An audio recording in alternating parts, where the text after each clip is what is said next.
Hi, GC News. Neba Obidia Akwaba. Ahadia latest and hot news in Kwa Enamidi Bremo. MT so we subscribe ya Bomodia say over subscribe to their channel. Your answer over click the subscribe button. Now what barely notification. We answer video be uploaded with the first person I was up a video. I feel we are now like video. Give us a thumbs up. Coffee. Share my offer for so now when you hear now and someone also. Ewo Ghana memwano afi yenhwe ensema abeto yepono Reverend Owusu Bempah de hunse NPP na ni nyina se ye chese audio ye leak tape bi abeto abontia meeting bi akoso chese asofo ni bi ne Owusu Bempah ye woni share ye don dramani mahama a woni chese promise bi akokoso a chese Owusu Bempah chese Bawumia no enya de obewi ni 2024 election no ema akoye nsembebri na chese de na woni keke nyina na chese Adanko dadadwe na say wo dadaye Bawumia the no whole sem na ye sembebre na mo beka ye medu so eye Owusu Bempah odi so ebeto amonti a wo chese eye mampani abedi chire anya de akunya no obetran so no de ne kwakora beto so sa odi pie ma Owusu Bempah ba amonti beka so anya ne kura anya ne voice a koye sembebre na wo so asaba beto na desember no entetema yikuti nkomo ekoso eye ensema Kofu bi tuwa omchese audio aliki amemu nsemo no data yenkutie koba ko so inti ya wo Ghana ha ye wo so pani bi a wo no hwaro se me na mesi president meeting ya Mahama eni asofo akese miensa ye nya mitumi nti nsaka na me na mkachiro Mahama eni asofo kukudamfo miensa ena akoye meeting amkoye no ono kwa Archbishop Duncan Williams ni hono mkoye Sammy okay Archbishop Duncan Williams Reverend Owusu Bempah na Assemblies of God of Many Friends Steve Wingam so the Mahama tutu omo ne kochi aye to me de anyina ne se Owusu Bempah na nsa so akeka bia ma Dr. Bawumia ntino omra bonten meka se de okan ni nyina na odi da NPP fo say anya okosa ye ni ne manyina wodi da NPP for o makwa Dr. Bawumia me ye president da Owusu Bempah no na we president wo Ghana ha o nyame sofu bi ni wa obetumi aka se me mo obi me ye president na unya nyame sofu bonsam na da o ma utimu ya ye ode ni buta nyina ni se prophet your friends Victor Kusi Boateng NPP for ama wono na say womo project no ama wono na wa sofo kese na fa no kosi hine na dwuma ye ma ni nyina no womo emfi no na prophet Victor Kusi Boateng na o mama na ye popular what is this osofo so ye nyame sofo Reverend Owusu Bempah so ye nyame sofo now ma Mahama be frɛ akwhye dem enti video audio mo Owusu Bempah audio no ye saka bi e catch on this onte ya audio na wo pesa wo super Reverend Victor Prophet Victor Kusi Boateng say ya ma na ye popular emfa yin ko si hini enti wo de wo ntia se no ntia se ne we need that to me no e wo nyame nsem no ma Ghana fo nsu bi ya besere mo ya batu aba enkom hye basabasa ya ne doso wo ye nyame di for fine and now we catch say Dr. Bawumia ba wini Mahama be fra akwhye dem wa hye obo obesi wa so da ya ma obema wa ankase wa choose minister ba kun bi a ope no de position ama no wa minister ope no o de be ma enti na wo kan sema kese babo ntin ene wonim guase e ba wo because wo video no audio ni nyina na da bontin so onimu a and nipa ye no mo koba nyina no enye wo nyina na wo ka asem kire mo a enye o meka se ya fa nsa se wo buafu de di kan wo buafu gabi wo buafu na Dampare akire wo ne agrada asem ya wan ka bi ama we mu nyina na ye nyema bi a emwa oman no wakwaya de na asem aba ho ye principal asem ye wie emfa ba ye beto ho na emfa otumi a wo se obema obi abe ye president na asem obi nye president Prophet Victor Kusi Boateng me first day Michia no Kumasi St. Prince Anglican Church. Some no be amoye cathedral no asem. E no friends am churefo nhie mu. Na me ni da and that very day na papa no kasa no and I'm say papa no Nyankopon honhom so sabe me tuwe me nya hotini but makwa sori kakra makenkan Bible kakra obi kasa no ye nyame sofo amehu obi kasa no ye nyame sofo amehu that very day na mu say prophet Victor Kusi Boateng we nyame sofo nyame asra no enti se nyame se obi mu no de na ye adwuma ene no nkwatwe manso se ena ne Disáster ntino obeya wo Bawumia me president da dia joma ha madia ma wono jiwa de na wo de be yo dwapade bi afaye but wona na wo kire de wo ye president of Ghana prophet so your prophet and reverend Owusu Bempah I know na wo si president ma Ghana for no anim de ye pe na se wo ye obi a wo dwene o man no ho a chance so wo ye nyame difo a wo be ka se Dr. Bawumia be wini ene ya fro akwhye de mu ntino o ba bontia be ka se now de dada NPP for now the dada Bawumia ontimi wini nde o man no ye president nde man no ye president kina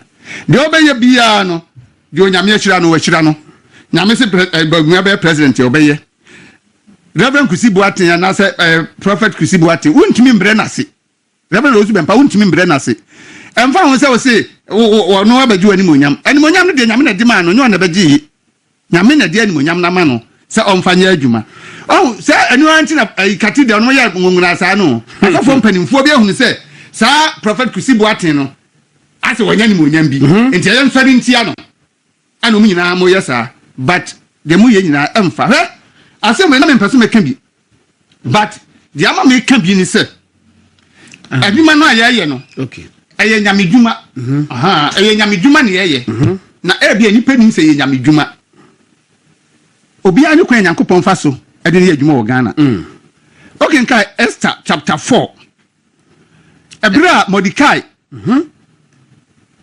na no fa se Esther okay na Haman epese wo tori Mordecai ni Israelfo ase na Mordecai tiye otiye na osuma say monko kanche Esther se ni se na eba nti on na yo hima onko kanche wo hene no se na eba Esther sibo unim se de amamre sitie ohene no mfra mi amekwa wantene hempoma om so ebetumi akumi nti ebehu ando se mako kanche no se ma wonye na adwen so ye ohima nti asem no edu de adin a obefa mu afiri na ebi obetumi afem afiri ni nyanso Nyankopon de ogie bi ebefa obi so aba na hwan nanim se ebere esem esise nti ene Nyankopon ma be ye ohima wa ha ewa na nafo asase so mi am ye ha meti am ye journalist America say ebi ebere senti ni Nyankopon se me ye nsem training asem ba ye ntimi nsekire nka kire Ghana fo enti Reverend Owusu Bempah ene asofo mpanimfo na me jom mahama koshia afedie mobile bonten abetum futu agu Ghana fo ni abeka se de na mo catch for Dr. Bawumia hu nyina na ye na ada na me dada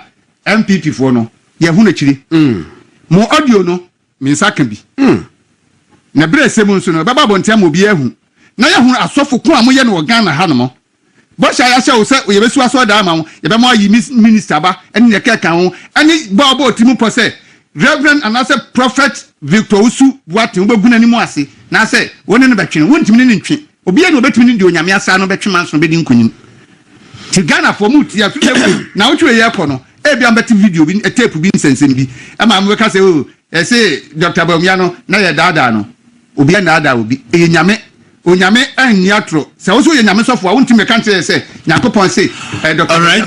nkunyim ne abeka so bedi atro ti Reverend ana Prophet Victor Kusi Boateng Reverend Owusu Bempah misreo manini sofo na nsudi odie all right na yemkwe mate gono mate ye nuamenia na osudan na aduna ma no pay oh Sammy de modam daja meso mga kakra na asofo sem na asofo hu komo ya na mentampe ya na Nyankopon se touch not my anointed and do my prophet no harm but as to who is his anointed we don't know what I say it will be any bill and cast for yourself say pa I was say what can ho asem a wa hwe because he knows anointing na won so say any soon but asofo because asofo wanzamfo asofo a omunya asofo nipa omunya asofo eso mo fom ho asofo de Kwaku yehu bibre hu me gide se obi akuru bibi wo na enya Africa kunya Ghana nko America na asofo bi ho de fe no Jim Jones de fe Jim Jones Kwaku 1978 ono olidi America for your mako school na so na wotie no wodumu firi honomo ekọ Guyana Emma America for parliament ka say baby the American citizens Kwaku Guidie e wo so mo suma senator bi no okolo ko hwe ba bi kura America for no yedu makogu obuko senator no ko Guyana omuku no Jimmy Jones so for see emra ha over high ai so for ku no Emma omo committee mass murder suicide so for enti me actually bia na o masem Kwaku so for bia ni wiase a obetimi ama obi aye president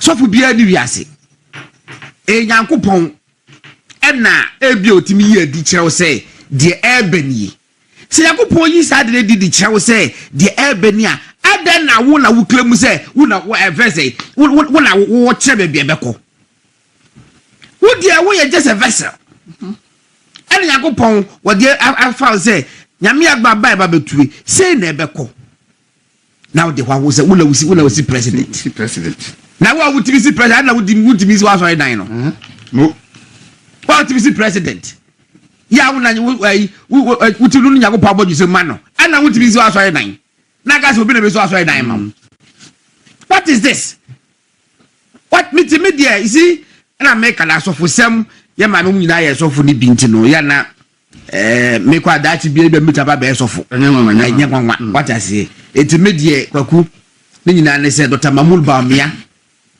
on fa ho nto so for bia so dia Dr. Bawumia de ne ho ato so edi Nyankopon Dr. Bawumia edi ne ho ato Nyankopon so se Nyankopon mo wa no omo ne ho ban na woma ninimdie oma na hoden na enipa mpenasem na asem obeka no Ghana for entiase wama ni hunumu wama ni visi kama ye no an ye de namo a ye bohu dewura ye ka ho asem tidie so fu beka eni be isi ni se Kwaku medie enye yi na Ghana ye asofu dipa enti enye Ghana mpo ase Africa ha because me be bia na asofu bi man krofo wi wura se sofu no se omo de nyame a kire no ampane nipa nso butufo no mo wi wura it tells you gidia nipa e wo asofu mu enti ase asofu no bi epese mo e kire se Ghana na se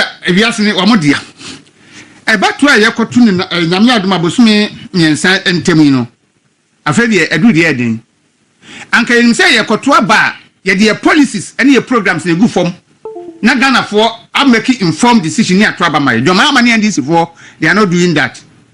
Young galamsey mrani ntwansem twerɛ for ka. No menya ho adwuma omo ye no. Say Gyamfi asofu bia omo ye influential na no mo nkasa. No mo nso enkansem emayen.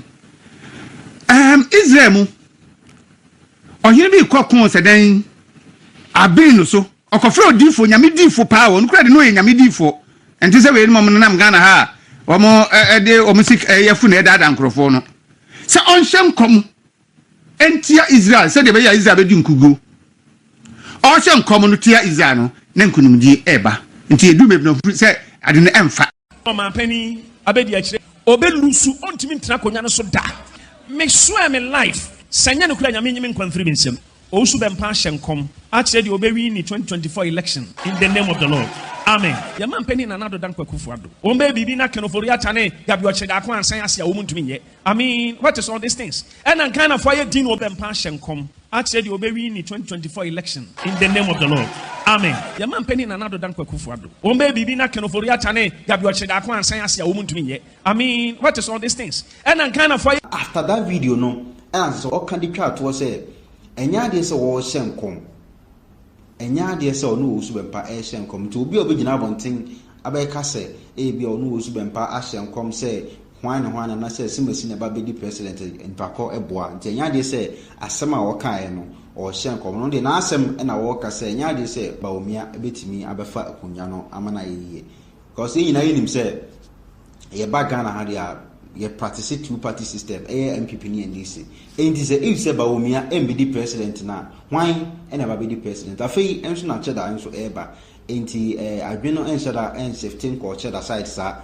But NPP NDC, necessarily you declare back say on the Kunyano on Kamo dia why and I say you declare this our Ghana president. Into way and Owusu Bempah say on Shen Komubia into be over Bijinabo and Tamakaso no Owusu Bempah as Shen Komno, Nibakono Eboa. So Obi Kase Owusu Bempah Shenkom actually the Obi in the 2024 election. Now, if anybody says to you that I have prophesied and I have told the world that about who is going to win the election, it's not true. You are watching Juicy News on YouTube. Hot news all time. Mention come baby the Obi in the 2024 election. I have not prophesied in church or on radio or anywhere showing who is going to win the election come 2024 December. Now, me kind of boldly.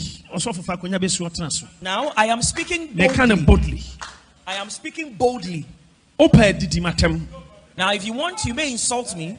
You may believe me or doubt me. It's not by force. No man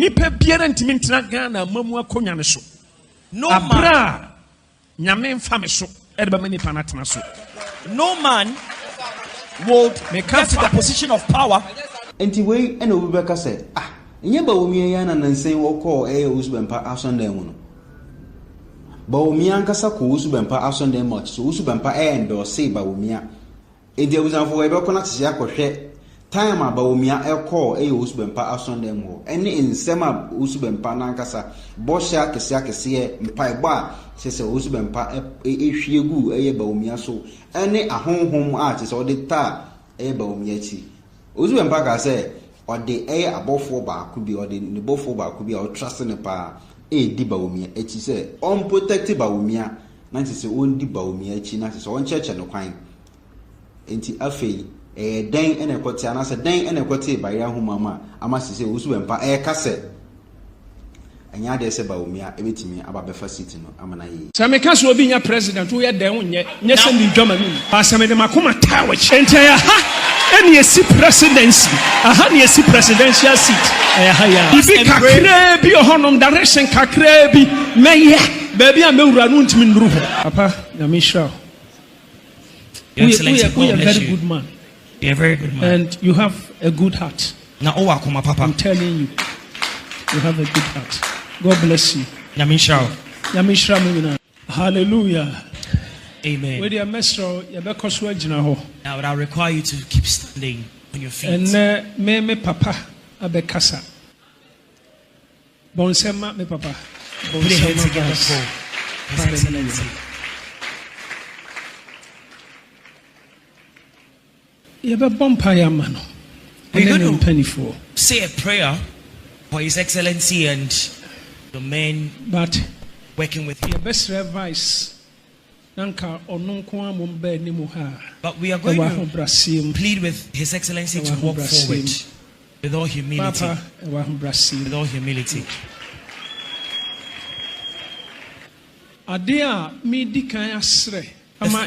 The first thing I'm going to pray for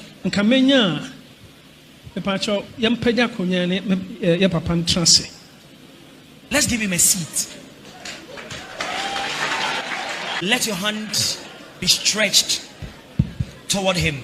The first thing I'm going to ask for the Lord from the Lord angel. I am assigning you are watching one Juicy angel News on YouTube. Hot news all time. Called Raphael to walk with him all the days of his life. God of all flesh, the God of all creation, the Father of all spirits, the God who framed me and created me, deposited me into my mother's womb. In all humility and in the name of your beloved Son Jesus, I seek that this angel called Raphael would walk with His Excellency in the morning, in the afternoon, in the evening, at night, whether he drinks, whether he eats, whether he sleeps, let Raphael with a drawn out sword guard him every day of his life. The territorial powers, celestial evil spirits will not succeed nor prevail against his life. For the sake of the progress of Ghana, for the sake of the elevation of Ghana, Lord, preserve his life. Be gracious unto him. Let the desires of his heart come to pass. I devote his life into the hands of God the Father, God the Son, and the Holy Spirit. In the name of Jesus. Your Excellency, God bless you. Good man. You're a very good man. And you have a good heart. I'm telling you, you have a good heart. God bless you. Yamisha.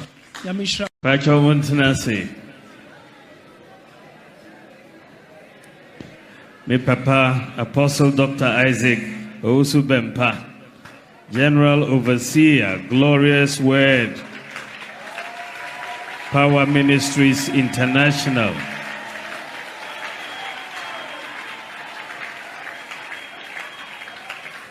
The pastoral board, any church elders, Thai congregation, Impinium Fua, Omodemebaha, Ene Eye Da Sronko, Yenina Yenim, Christosumu, Dai Se Eye Da Sronko.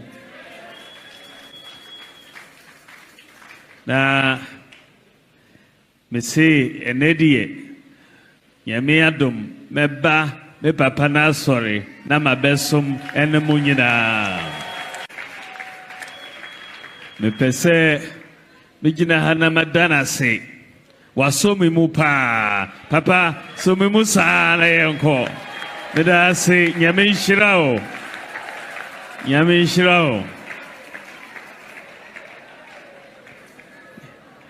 Yenina yenim se Easter eye da yenina yegidi se uhwe sede Christosumo Jesus Christ owiye na osori yeso by the third day enyesa ekirese nyamese yenwo awurshemu se Bibiano be essay and a echina a bit me ye.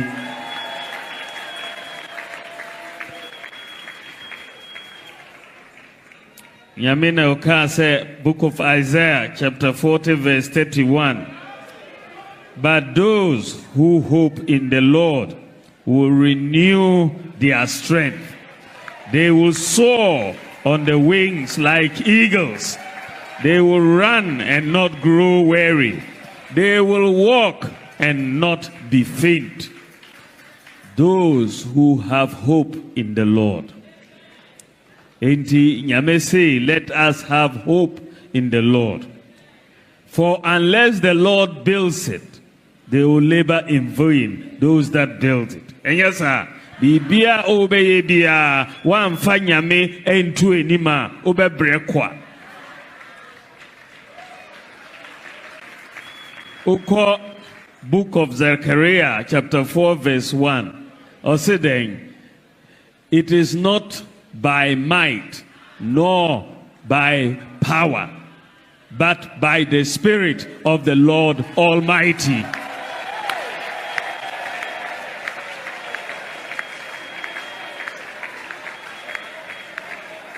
Enti bibia yebe yedi ni ahondin. We are government official, vice president and our president. Only a one thing. I want to know where Gyamfi. ɔno na ɔde tumi no ɛma wo na ɔde yɛ adwuma no nti gye sɛ yɛn nyinaa yɛte aseɛ sɛ nyame ɔde yi si baabi a ɔde yi si hɔ sɛ onyɛ nyame dwuma ɛnyɛ waa wo dwuma nyame dwuma na yɛse yɛnyɛ nti ɛne mpɛ sɛ mɛba na mɛbɛgye mo nhyira na mɛbɛgye mo mpaeɛbɔ na mumboa na Ghana yɛn nyinaa yɛnya asomdwee election bi a yɛrekɔ yi na asomdwee wɔ hɔ na yɛn nyinaa kɔ no bɔkɔɔ na yɛtumi awie bɔkɔɔ na Ghana mpuntuo ɛrekɔ n'anim ɛrekɔ n'anim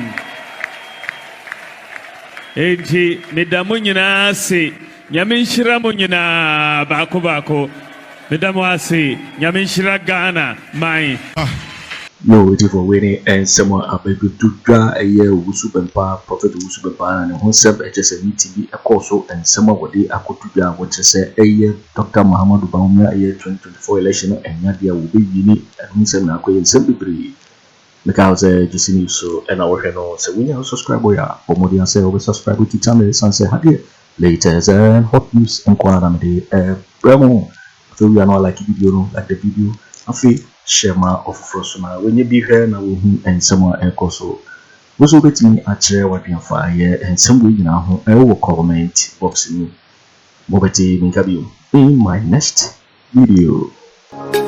Thanks for watching. Like and share the video.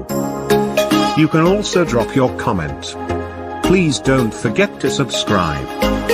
Click on the bell to turn on the notification.